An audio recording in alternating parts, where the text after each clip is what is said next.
हर साल की तरह जैसे दूसरे कोई भी पार्टीज़ हैं वो इस चीज़ को तो लेके नहीं चलती, पर जमात इस्लामी है ये हर साल माइनॉरिटी को राशन भी डिस्ट्रीब्यूट करती है और हर मुश्किल घड़ी में उनके साथ होती है।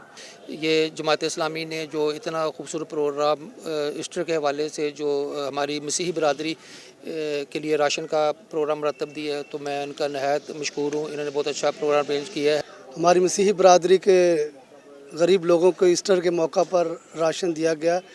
ये सारा प्रोग्राम या सारा जो इंतज़ाम थे जमात इस्लामी के तवस्सुत से था, जो कि हमारे मसीही लोगों में उनकी इस खुशी के मौका पर उनको दिया गया ताकि वो अपनी खुशियों के रौनक को दुबाला कर सकें।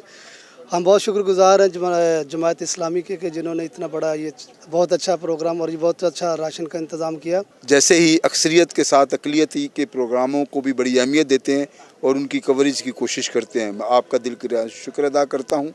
मैं ये बताना चाहता हूँ कि आज से 21 साल पहले हमने ये प्रोग्राम स्टार्ट किया था कि हर साल हम ईस्टर डे के हवाले से रोज़ों में पहले रोज़ा कुशाई कराते थे और उसके साथ एक एक राशन जो थे वो हम देते थे।